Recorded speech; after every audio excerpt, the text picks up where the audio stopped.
Mill-2012 sal-lum kien hemm żieda ta' 42% f'ħaddiema tal-qorti 100 minnhom professjonisti u judicial assistants dan fil-waqt li kien hemm żieda wkoll fil-ġudikanti fl-aħħar 23 sena minn 37 għal 59 issa.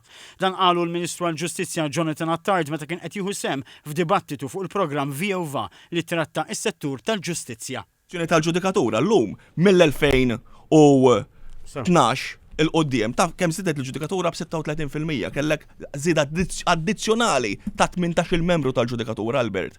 Jiġifieri mela le dak l-investiment permettili dak l-investiment qed isir. Kif qed isir investiment ieħor fl-infrastruttura. Hija t-tielet ġuri li qed isir simultanjament ma' ġuri ieħor.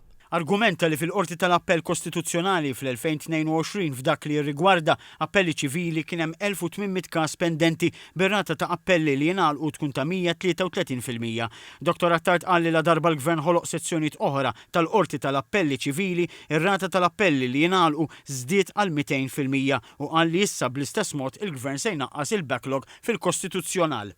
Dr. Aquilina qal li s-sitwazzjoni hija tali li bosta maġistrati għandhom eluf ta' każi pendenti qudiemhom u qal li dan qed iwassal għal dewmien biex jinqataw il-kawżi. Illi id-differimenti huma 9 xhur, sena. U ma naħsibx li hija raġonevoli li tidher illum u mbagħad tidher sena oħra l-qorti, lanqas huwa raġonevoli fuq affarijiet forsi mhux daqshekk komplikati tqatta' tlieta erba' ħames. X'taħseb li hija l-aħjar soluzzjoni inkompli jżid il-ġudikatura? Is-soluzzjoni hija li nkomplu nżidu l-ġudikatura, imma dik waħedha qatt ma se tkun biżżejjed, irridu jkollna ir-riżorsi adegwati. Dwar l-emendi kostituzzjonali mresqa mill-Gvern id-deputat Aquilina qal li għandha ssir konsultazzjoni pubblika u qal ukoll il-Partit Nazzjonalista għandu dubji serji dwar il-Kummissarju tal-Standards għall-Ġudikatura.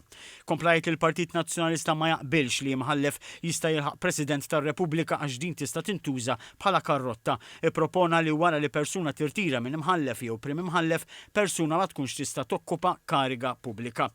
Il-Ministru qal li dak li propona l-Gvern sar wara dialogu mal-Prim Imħallef mal-Assoċjazzjoni tal-Imħallfin u l-Maġistrati u qal li l-Gvern aġixxa biqbil ma' dawn. Qal għax il-Gvern irriforma l-mod kif ikun maħtur il-President tar-Repubblika u allura għandu bżonn il-maġġoranza taż-żewġ terzi ħadd m'għandu jkun esklus minn din il-kariga inkluż membri tal-Ġudikatura.